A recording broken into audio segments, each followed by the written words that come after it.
Good morning.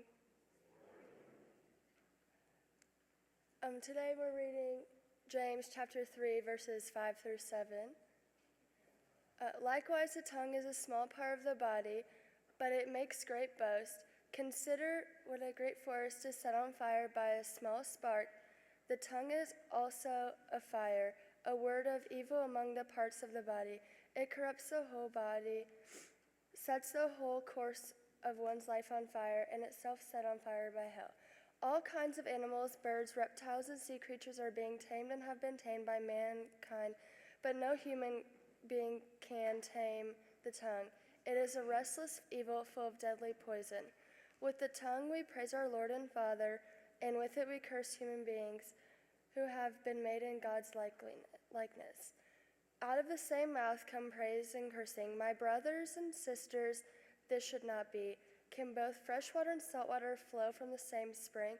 My brothers and sisters, can a fig tree bear olives or a grapevine bear figs? Neither can a salt spring produce fresh water.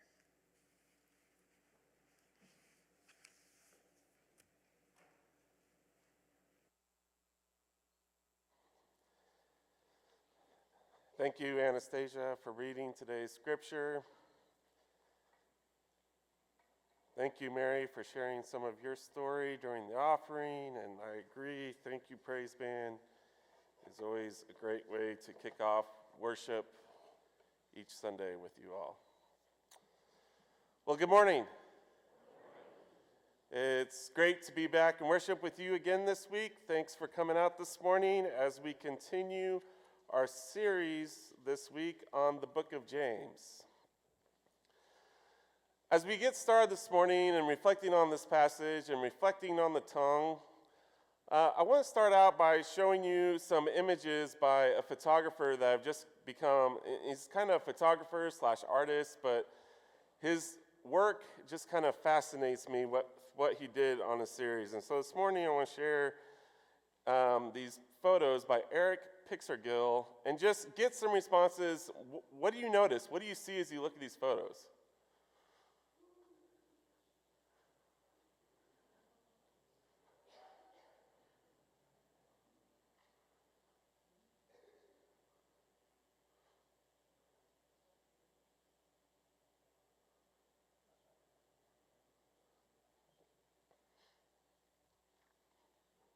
If you want to cycle back up through them real quick so I can capture the other two again.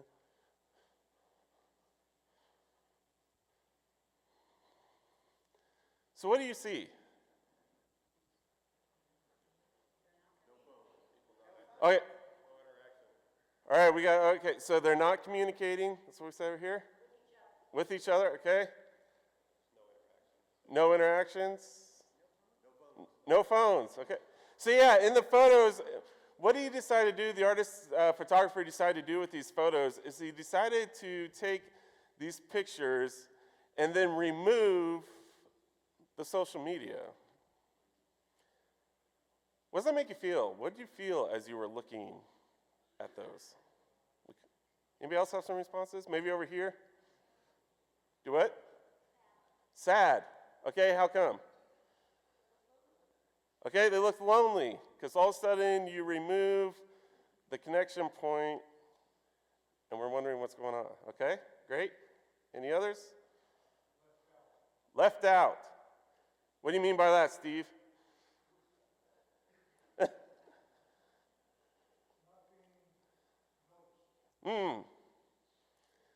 So yeah, maybe some of us have been involved with social media and we sometimes maybe feel left out. Yeah, not being noticed. Absolutely. Good. Well, thank you all for sharing this morning. This morning we're going to be looking at social media and we're going to be reflecting on this digital age that we now find ourselves in.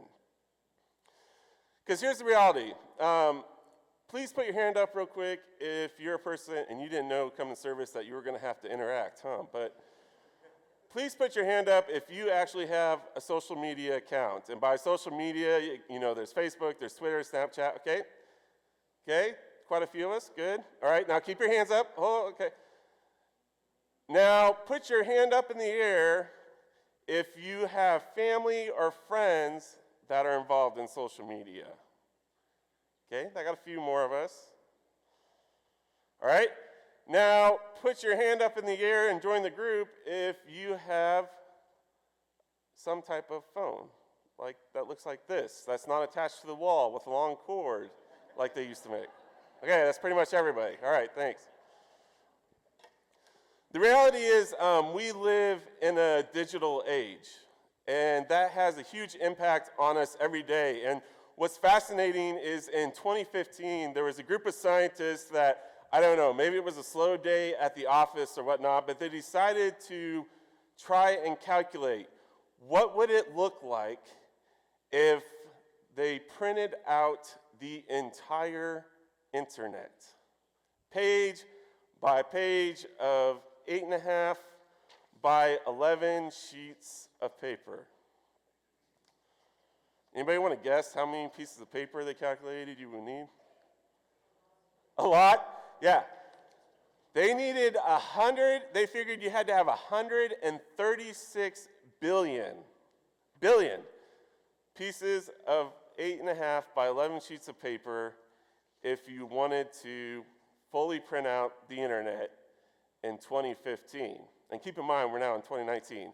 And just to give you a visual idea of what that is, so they said that if you took those individual sheets of paper, if you stacked them, and you could actually stack them one on top of each other, you would have the most amazing tower in the world because it would be over 8,300 miles tall. Keep in mind, it takes going from LA to New York, that's only about 2,792 miles. So you could go back and forth several times with this tower. And I just find that fascinating because it just shows how much the internet, how much the digital age has an impact on us, whether we're directly involved with it because we're on Twitter, or we're on Snapchat, or we're on Facebook, or the reality is we have smartphones that we now are texting and have all sorts of other apps, and so this has a huge impact on our day and our life. And I imagine by this point, some of you wondering, okay, Seth, that's great, that's fascinating. What does that have to do with the book that's 2,000 years old, written by a group in a Mediterranean world? I'm just going to give out a full disclaimer. The truth is, it doesn't. But maybe it does, if we take the time to ponder. You see, as a minister, I'm going to share with you this morning that I do believe Scripture has its limits. That if you were coming to me and say, Seth, hey, I need some advice, where do I find the Scripture on this or that topic?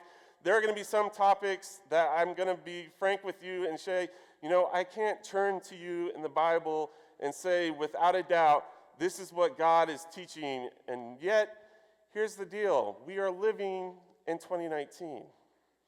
We live our faith out in 2019. We don't live our faith out in 1 CE or 30 CE. And so the question becomes for us as Christians, how do we as a people of faith live out our faith in the midst of an age that the writers perhaps never could imagine in their wildest dreams?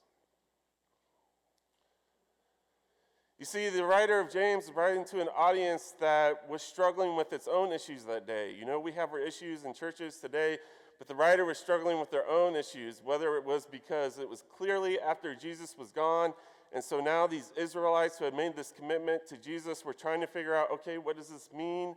How do we follow Jesus even though he's no longer here with us?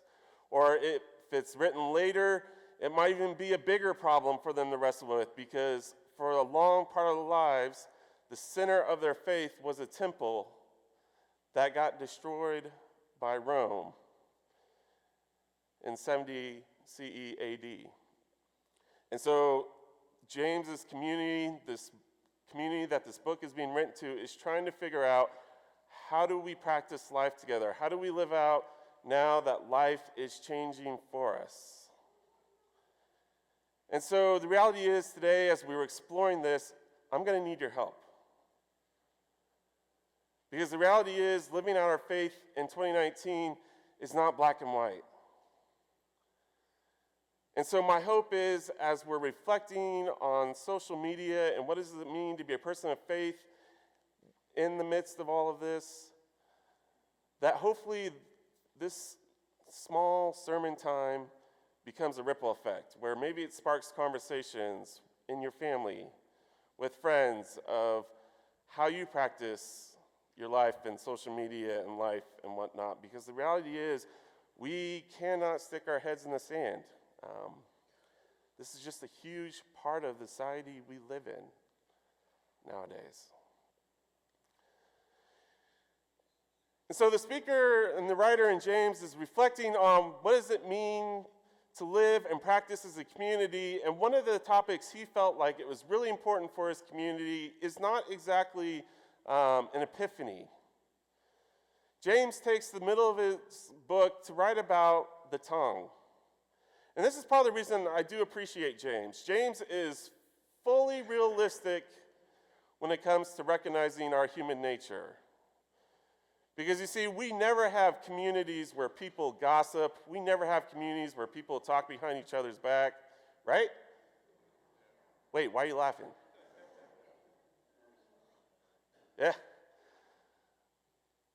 And so James is fully recognizing this is one of the challenges, that if we're going to be a community moving forward, is we're going to have to find ways to deal with the fact that we are going to have good days as human beings, where we can be positive, where we can engage people in a healthy manner, and then we're going to have days where it's not so good. Days where, man, I am just so frustrated with this person, but I really don't know how to talk to them about it, so let me go talk to this person, and that person will talk to this person, and before long it just becomes a nightmare for the whole community. And so James is trying to talk to his group and give them ideas. We have to think seriously about this. I get it. It's a challenge some days with our tongues and our hearts, because some days we're ready to just say we're done with everything going on. But if we are going to be a people of faith, if we are going to figure this out together, if we are going to live and share life together, then somehow we got to get to the point where we're being honest with each other and we're sharing our thoughts with one another. And keep in mind, James isn't just trying to articulate that we should only share the good thoughts with one another, because otherwise what's already a short book would be shorter, because if you notice, James calls out other issues that we're going to be talking about in the weeks ahead. And so James is lifting up what people all throughout history have lifted up, is if we want to be in a healthy community, then we can't have people talking behind each other's backs. We can't have people posting messages with others, never confronting the person to begin with. And see, I think that's the key that maybe James can help us out with today. There's no place in the Bible where you're going to find the Twitter handle for Jesus or the Snapchat handle. There are actually Twitter handles for God and Jesus. Just keep in mind, I don't really think those are legit divine inspiration. I think somebody's having a lot of fun. But I think James invites us to think about, how do we go about posting? How do we go about speaking on social media to one another? Because what I've noticed in my lifetime as I've wrestled with social media and the good and the bad is that there is good and there is bad when it comes to social media. Social media and the digital age seems to really gratify our impulses in many ways. Sometimes it's for the good. We're sharing celebration, had big, large family together, or we're going out and having an anniversary dinner, and those are great posts, and everybody loves them, or got a new puppy, and everybody's like, oh, it's so sweet. And then there's the posts that try to be like, what are we doing? What are we doing as a society? We can't go down this road. And so this week, actually, as I was pondering and thinking about this, I wanted to ask the questions like, how many of us, because the reality is we see these posts talking about whether it's politics or other societal issues. I see them every day in my news feed. I don't know if that's just problem with my social media account. If it is, please let me know how you've got it fixed, that I don't necessarily get this. But we get these posts and saying, oh, we've got to change this, or we got to change that, and this is the problem with our politics. And I've always wondered, how many people's opinions are actually changed by the posts they see online? And so this week, I decided, why not? And I posted up to my Facebook, hey, I need a little help with my sermon this week. Just curious, if you use social media, which obviously you're a friend with me on Facebook, you're using social media, when is the last time, if ever, you came across a post that changed your opinion about an issue? And I have like over 700 plus friends on my Facebook account. I got 2 responses. I think too many people are afraid, oh great, how's he going to use this in the sermon? But one of the responses was from one of the members of our congregation, Sharon, and she actually, I think, kind of hit what I was thinking and feeling and what I've talked to individual people. She said, I've never come across a post that's changed my opinion on an issue, but it has changed my opinion of that person. And I thought that was a profound insight, so thanks, Sharon, for that piece of wisdom.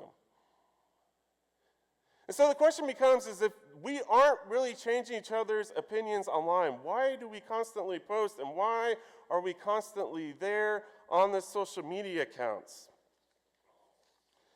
And I think James would ask us to think about, why is it we are just posting our impulses out every moment?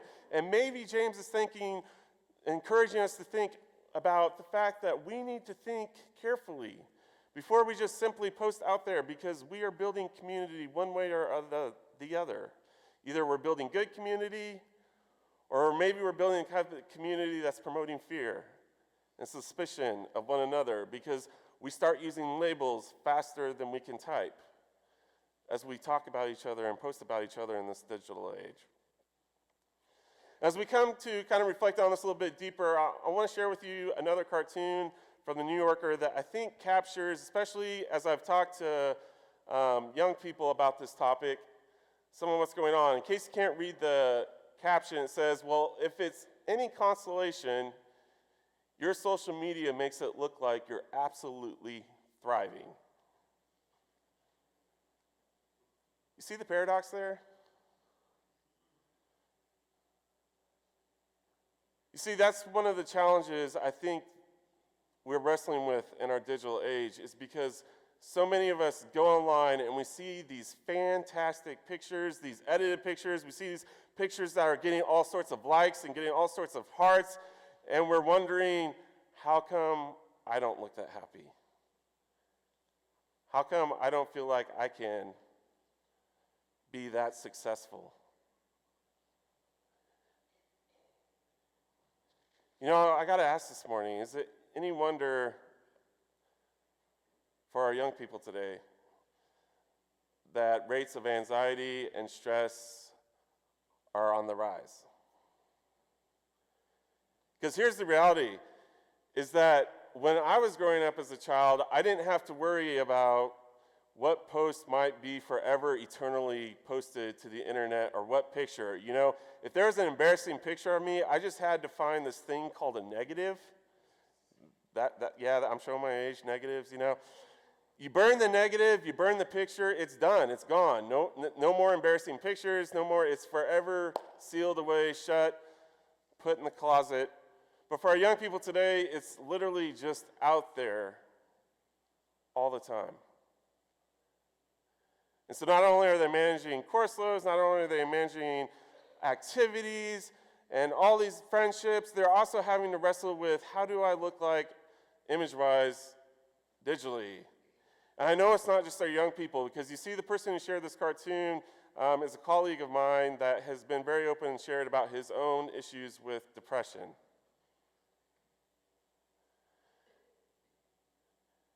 And so the question becomes then, how do we as a people of faith lean into this reality? And the question then becomes further, what are we going to do and minister in this day and age? Because I can't help but wonder, as I look at this image, what if this is the very place God is inviting us as a people of faith to be present to and to minister to. To let people know, whether they're young, whether they're mid-30s, whether they're in their 20s, that you don't have to always appear successful. You don't always have to look happy. That if there's a point where you're struggling, it's okay. You don't need to wear a mask. Just come be known as you are. I don't know about you, but that sounds awfully refreshing. To think and know that I can have a community that I can go to at the end of the day when it's been a hard day or a challenging day, that I can just be who I am, warts and all, good things and bad things, and they're just going to hear me and listen to me for who I am, not for how successful I can be. See, I wonder how many of us in this room today often are feeling that way as we anxiously go through our Twitter and Facebook feeds and Snapchat feeds and just want to invite us all to reflect on the fact that maybe the way James is inviting us as Christians to be in this day and age is to be a people of faith that works towards peace. Because see, I didn't read all of chapter 3, but that's where the chapter 3 of James ends. He's talking about the tongue. He's being realistic that, yeah, it's almost impossible to tame the tongue. We're all going to have moments where in our brokenness, we just let it all out, and maybe not in the right way. Maybe with too much anger, maybe with too much frustration. But at the end of the day, where this is all moving, James is suggesting, is we should be walking towards, leaning into, working towards peace, he says at the end of chapter 3. And I can't help but think, what if that's, again, where God is inviting us in this moment in 2019? What if we became known as a people who are authentically ourselves, not only in person, but online as well? It's kind of scary. It's probably not going to get a lot of likes because that's not the way those algorithms are designed, but maybe it would share a different story. That's okay to admit, I'm broken, I'm struggling. You see, several years ago, I decided to ditch the whole mission trip model for a summer with the group of youth I was working with at the time. I wanted to give them a different opportunity. And so I wanted to give them a chance to really reflect on the age they were living in. And so we put the week together, giving them opportunities to reflect on how consumerism invites them every day to maybe pretend they're someone they're not, how consumerism can literally consume them, but also then at the end of the week, we ended up in this monastery in Minnesota. We're blessed with Conception Abbey just up the road here, but I'll be honest, when it comes to wanting to get away for a retreat, this Benedictine monastery up in north of Minneapolis has really become my go-to place that I like to get away to because it's out in the Minnesota woods, and there's a beautiful lake, and it's just a great place to get away. But so we took them there for the last part of the retreat, and we gathered up the last morning.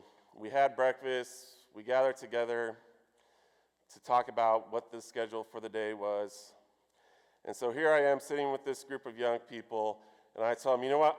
Today I'm giving you an opportunity. I want to give you an opportunity to just be present to one another, to be present to God, so there's nothing scheduled today. We don't have any activities, we don't have any serving, just you can choose if you want to go on a hike with your friends, you can go on a hike with your friends. If you want to take the boats out on the lake, you can take the boats on the lake, but whatever, you simply have this whole day unscheduled to just be here in this moment. And this is the only thing I ask, is I'm going to pass around this bag, and I want you to put your cell phone in. And everybody was excited at that point. They're like, yes, we get the whole day without our cell phones, right? Parents are like, uh-huh, sure. Yeah, there was, I definitely got some glares at that point. Seth, you want us to do what? You want us to spend 8 hours?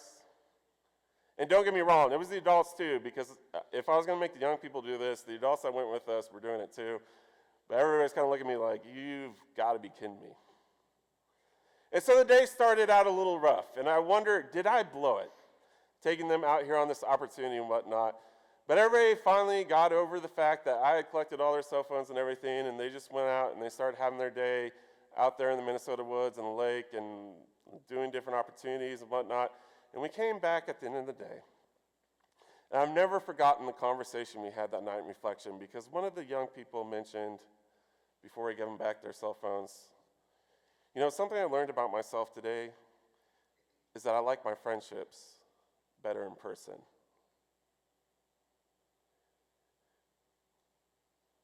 You see, we should never doubt the impact a genuine, kind word has in someone's life.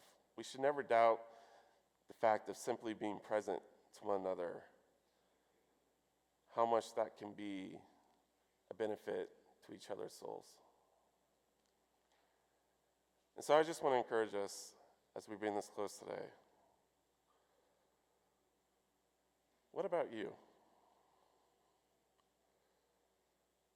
Maybe you're here this morning and you've been struggling, feeling like you're missing out because you see all the fun posts online. I just want you to know that you matter. And I'm so glad you're here. In church, I just want to ask us, what would it look like if we continue to cultivate the type of community